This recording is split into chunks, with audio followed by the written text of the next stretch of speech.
Bismillahirrahmanirrahim. Al-Fatihah. A'udzubillahi minasyaitonirrajim. Bismillahirrahmanirrahim. Alhamdulillahirabbil alamin. Arrahmanirrahim. Maliki yaumiddin. Iyyaka na'budu wa iyyaka nasta'in. Ihdinas siratal mustaqim. Siratal ladzina an'amta 'alaihim ghairil maghdubi 'alaihim waladdallin. Rabbi firli amin. Bismillahirrahmanirrahim. Qala al-musannif rahimahullah wa nafa'ana wa nafa'ani fid dharain. Amin. Hari ini kita akan mulai ngaji kitab Mafatihur Rizki, kunci-kuncinya rezeki. Kunci-kuncinya rezeki itu ada di mana sih, kayak apa sih agar kita itu bisa dapat rezeki? Kunci-kuncinya rezeki fidauil kitabi was sunnah itu dalam kitab Quran dan hadis Rasulullah. Itu kunci-kuncinya rezeki itu apa saja. Kita akan mengkaji kunci-kuncinya rezeki yang ada dalam Al-Quran dan Sunnah, menurut Al-Quran dan menurut Sunnah Rasul. Al-matlab al-awal bermula persyaratan pertama atau pencarian yang pertama itu al-istighfar wa taubah. Istighfar dan taubat, cari ampunan dan pertobatan. Ini kunci rezeki yang pertama adalah istighfar dan taubat. Istighfar cari ampunan, wa taubah pertobatan. Jadi siapa saja yang kepengin rezekinya ditambah, kuncinya rezeki terbuka, itu harus sering-sering istighfar dan taubat. Istighfar, tobat, istighfar, tobat. Ini kunci pertama. Min ahammi ma yustangzalu bihi ar-rizq al-istighfar wa taubah ilallah al-ghaffar as-sattar. Salah satu hal terpenting yang menurunkan rezeki adalah permohonan ampun, istighfar dan taubat pada Allah Subhanahu wa ta'ala yang maha penyayang dan maha pengampun.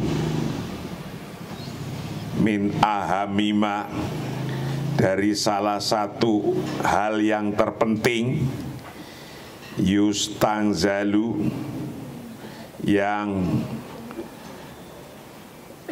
bisa menurunkan bihi pada ma, menurunkan arizko akan rizki,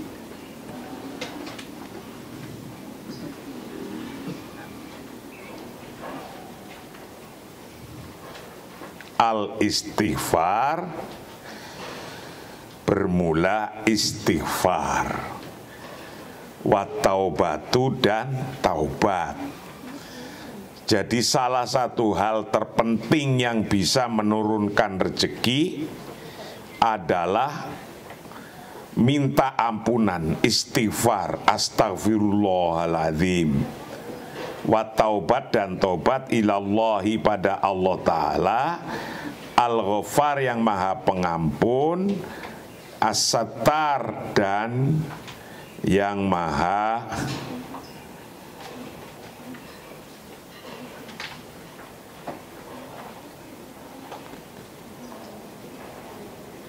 al-ghaffar yang maha pengampun dan maha penyayang, maha menutupi. Wasa'atana walu bitaufiqillahi ta'ala hadzal maudu'i min khilalil unwanaini at-taliyaini.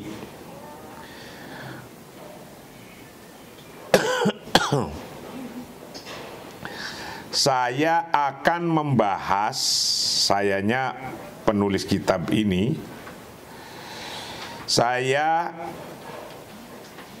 akan membahas dengan cermat, saya akan membahas dengan rahmat Allah wasatana walu bitaufikillah. Saya akan membahas dengan rahmat Allah subjek ini dengan melalui 2 judul berikut. Wasa'atana walu, dan aku akan membahas bitaufikillah dengan rahmatnya Allah Ta'ala hadzal maudhu', akan judul ini, melalui judul ini, min khilalil unwanaini, dari 2 judul atalia ini yang berikut, melalui 2 judul berikut. Awalan yang pertama, kita akan membahas hakikatul istighfari wa taubati. Kita akan membahas tentang hakikatnya istighfar dan hakikatnya taubat. Hakikatnya mencari ampunan dan hakikatnya taubat. Nomor 2, tanian as-sanad asy-syar'i li kaunil istighfar wa taubah mim mafatihir rizki. Kedua landasan hukum untuk meminta ampunan atau landasan hukum tentang istighfar dan taubat termasuk dari kunci rezeki.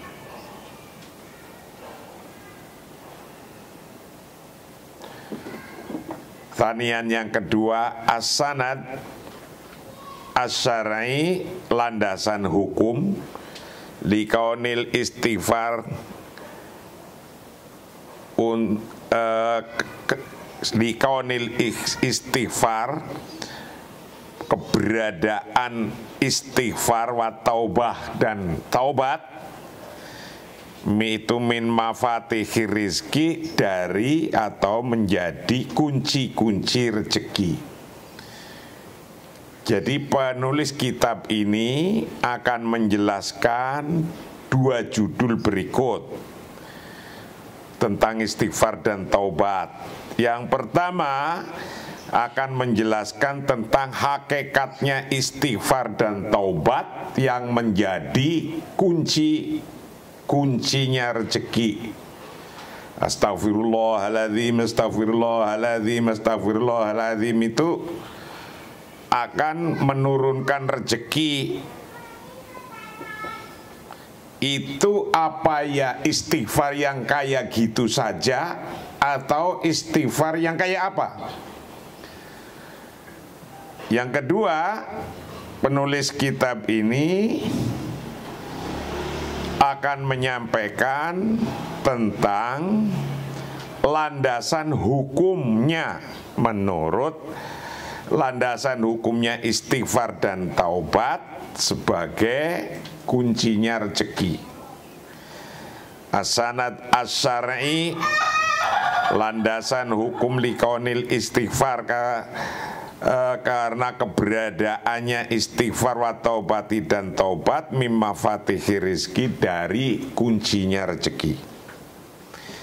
Awalan pertama kita akan bahas hakikatul istighfari wa taubati, hakikatnya istighfar dan taubat, realitasnya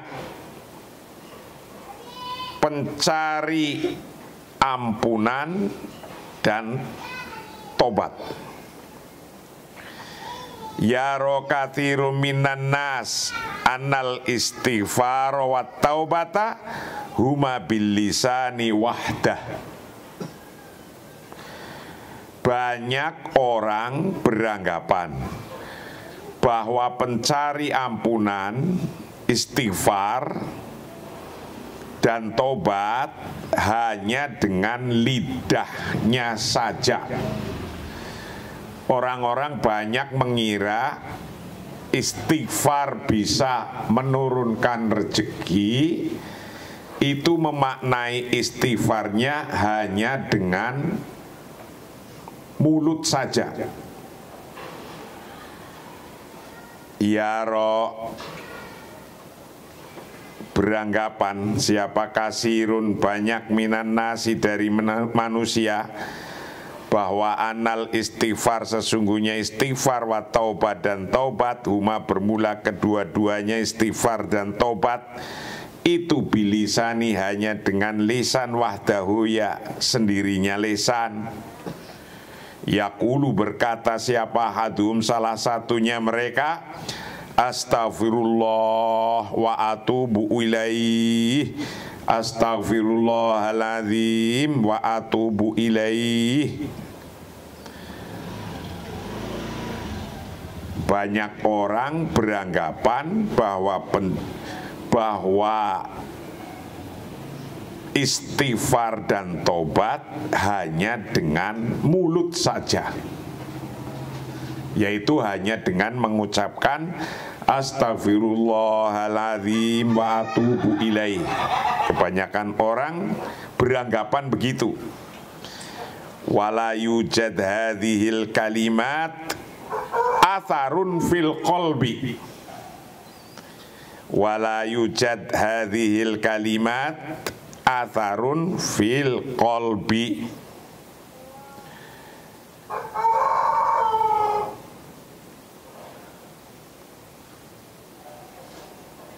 Dan tidak ditemukan lihadhil kalimat pada kalimat ini, tidak wala yujad dan tidak ditemukan lihadhil kalimat apa atharun, athar fil qalbi dalam hati, fil qalbi dalam hati. Salah satu dari mereka berkata, yaitu bahwa yaqulu ahaduhum astaghfirullahaladzim wa atubu ilaih. Saya mohon ampunan pada Allah dan bertaubat padanya. Dan kata-kata ini tidak berpengaruh pada hati, cuma di mulut doang. Mulutnya bunyi astaghfirullahaladzim, pikirannya nggak ngikuti, hatinya nggak ngikuti, nggak ngerti artinya, maksudnya, maknanya astaghfirullahaladzim wa atubu ilaih. Baca sih baca, tapi nggak ngerti. Jadi melek sih melek, tapi nggak ngelihat, itu sama. Baca sih baca, ngomong sih ngomong, bunyi keluar suaranya astaghfirullahaladzim wa atubu ilaih, tapi nggak ada atharnya, nggak ada pengaruhnya di dalam hati. Tidak ada pengaruh apa-apa, nggak ada atharnya. Karena apa? Nggak ngerti maknanya, nggak ngerti maksudnya. Yang penting kayak burung beo bunyi assalamualaikum, assalamualaikum, beonya nggak ngerti maksudnya. Banyak orang begitu. Kama la yushahidu laha ta'thirun 'alal jawarih. Sama sepertinya tidak berpengaruh pada anggota badannya. Jadi istighfar dan taubat bisa menjadi kuncinya rezeki. Istighfar yang kayak apa yang bisa jadi pembuka kuncinya, pintunya rezeki? Nah, ini dijelaskan di sini. Kebanyakan orang beristighfar hanya di lisan saja, mengucapkan astaghfirullahaladzim wa atubu ilaih. Tidak ada pengaruhnya ketika ngucap begitu, di hati nggak ada pengaruhnya, di pikiran nggak ada pengaruhnya. Kama la yusyahidulaha ta'thirun alal jawarihi, sama sepertinya tidak berpengaruh pada anggota badannya. Kama la yusahidu, sama sepertinya laha bagi istighfar dan taubah apa ta'thirun pengaruh alal jawarihi pada anggota badan. Itu banyak, karena mungkin nggak ngerti atau nggak niat atau nggak serius, nggak nememen. Inna mithla hadzal istighfar wa taubah fi'lul kadzabin. Istighfar yang model semacam ini adalah tindakan orang-orang yang pembohong. Kenapa kok disebut pembohong? Ngomong nggak tahu maksudnya, jadi kayak bohong, orang nggak ngerti. Astagfirullahaladzim wa atubu ilaih, tapi nggak ada greget di pikirannya, di hatinya, di jawarihnya, nggak nyentuh, nggak menyatu. Lah yang begitu ya belum bisa jadi mafatihur rizki. Yang bisa jadi mafatihur rizki, kuncinya rezeki, ketika ngucap astaghfirullahaladzim wa atubu ilaih. Mulutnya mengatakan itu, mengucapkan itu, pikirannya menyatu. Ya Allah, aku minta maaf kalau ada salah-salah yang kemarin, saya nggak akan ngulangi. Itu pikiran dan hatinya harus bunyi begitu. Jawarihnya juga ikut. Ya Allah, kesalahanku, saya akan bertobat, tidak akan ngulangi. Nah itu ketika kayak gitu baru bisa menjadi mafatihur rizki. Jangan cuma astagfirullahaladzim atubu ilaih, astagfirullahaladzim atubu ilaih. Mulutnya bunyi, jawarihnya enggak. Jadi ada orang berbuat salah, terus minta maaf, tapi minta maafnya hanya untuk basa-basi, itu juga nggak jadi. Kan banyak nih, alah ya udahlah, kita tempeleng aja, paling nanti nangis. Kalau sudah nangis kita minta maaf dah. Ntar tempeleng lagi dah, paling juga nanti marah.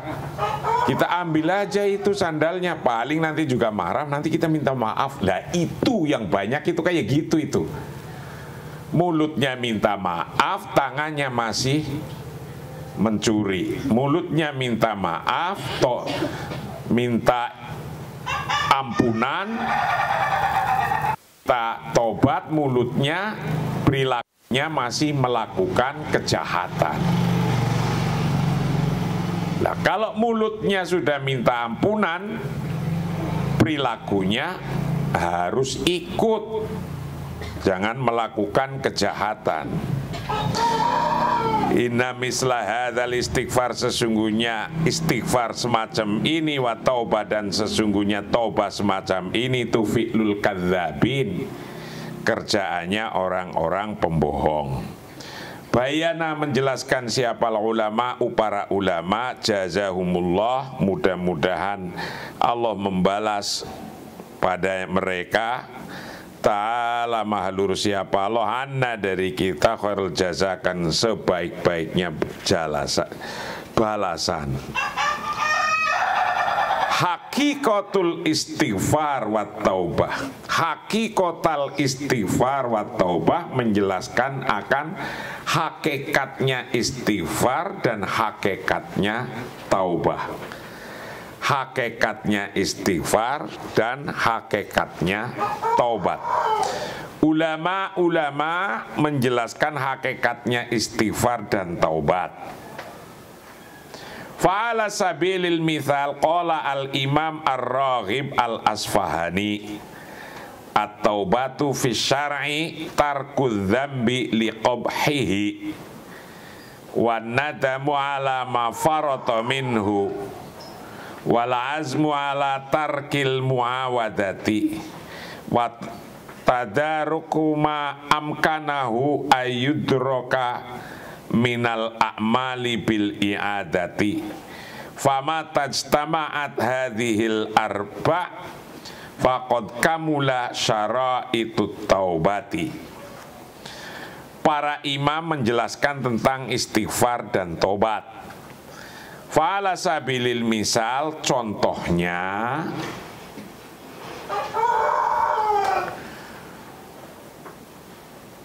qala berkata siapa al-imam ar-Raghib al-Asfahani. Imam ar-Raghib al-Asfahani mengatakan bahwa taubat fi syar'i, taubat dalam menurut pandangan hukum syara, hukum Islam, itu tarku dzambi liqabhihi, meninggalkan dosa karena keburukannya. Tarku dzambi, meninggalkan dosa, liqabhihi, karena keburukannya. Wanadamu, dan menyesali, ala ma farata minhu, menyesali atas apa yang telah diabaikan darinya. Wanadamu, dan menyesali alam atas hal-hal farata yang telah menunda-nunda, mengabaikan minhu dari ma. Wal azmu ala tarkil muawadah, dan memperbaiki apa yang bisa wal azmu ala tarkil muawadah, dan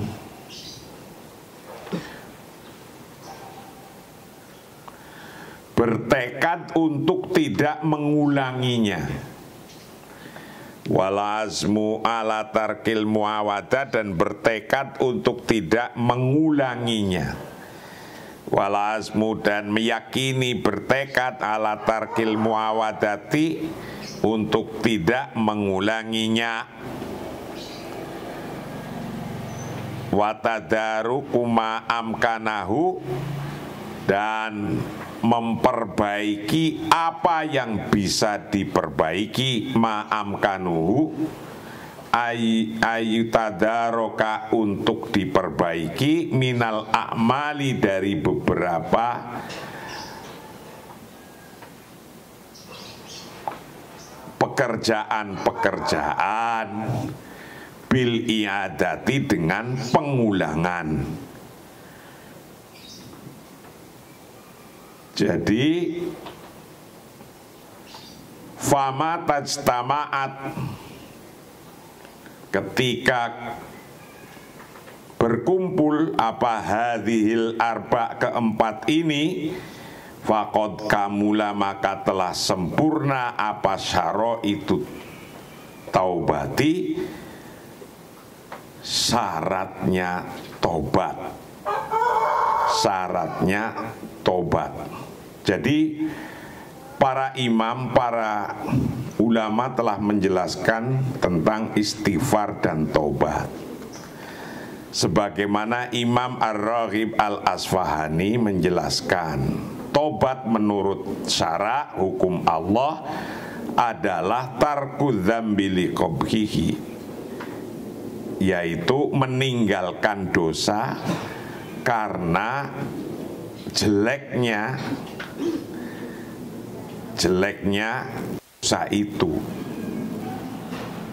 Jadi meninggalkan dosa karena buruknya dosa itu. Itu satu. Nomor dua, itu adalah getun atas hal-hal yang menyesatkan.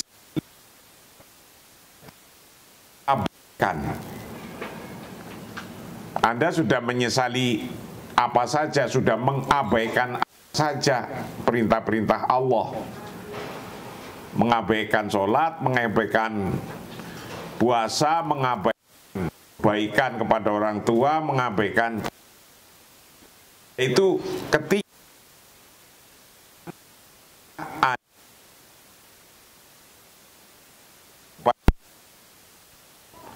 syarat tobat nomor 3, wal azmu ala tarkil muawadah, bertekad untuk tidak mengulangi lagi. Kalau saudara atau Anda telah melakukan hal-hal salah, jangan ulangi lagi. Hal-hal keliru, jangan ulangi lagi. Hal-hal lupa, jangan melupakan lagi. Gitu. Tidak boleh mengulangi hal-hal kejelekan yang tadi. Dan nomor 4, hendaknya memperbaiki apa yang bisa diperbaiki dengan melakukan pengulangan yang baik. Cara memperbaiki kesalahannya ditinggal, kebaikan yang dilakukan. Kesalahannya sengaja tidak akan mengulangi, kebaikannya akan terus dilakukan. Nah, barang siapa kalau sudah bisa melakukan 4 hal, yaitu 1, tarku dzambi, nomor 2, wanadamu ala afaroto minhu, nomor 3, wal azmu ala tarkil muawadah, nomor 4, watadaruk ma'amkanahu ayyutadarok minal a'mal bil i'adah. Barang famata istamaat, kapan sudah kumpul apa hadhil arba, 4 hal ini, faqad kamula, maka telah sempurna apa syara itu taubati, syarat-syaratnya taubat. Kalau sudah bisa melakukan 4 hal ini, maka syaratnya tobat itu sudah sempurna. Nah, itulah kira-kira yang harus Anda lakukan ketika Anda ingin rezekinya ditambah oleh Allah, melakukan istighfar dan tobat tidak hanya di mulut, tapi di hatinya, di pikirannya, dan jawarihnya. Jawarih itu anggota badannya. Menurut para imam, tobat itu bisa lengkap, itu harus memenuhi 4 syarat. Syarat yang pertama, harus meninggalkan apa? Meninggalkan dosa-dosa itu karena keburukannya. Yang nomor 2, menyesali apa yang telah diabaikan darinya. Nomor 2. Nomor 3, bertekad untuk tidak mengulangi. Nomor 4, memperbaiki apa-apa yang bisa diperbaiki dengan melakukan pengulangan dari yang baik-baik itu. Kalau sudah bisa syarat ini dijalankan, insya Allah rezekinya gampang. Ucapkan astaghfirullahaladzim wa atubu ilaih. astaghfirullahaladzim wa atubu ilaih. Itulah kajian kita yang pertama. Kita akan lanjut kajian berikutnya besok pagi. Setelah sahur bawa kitab, sholat subuh di masjid, sudah bawa kitab, langsung masuk, jangan nunggu-nunggu. Yang tukang ini peralatan berangkat ke masjid sambil masang ini dulu baru ke masjid, masang peralatan. Wallahu a'lam bishawab. Assalamualaikum warahmatullahi wabarakatuh.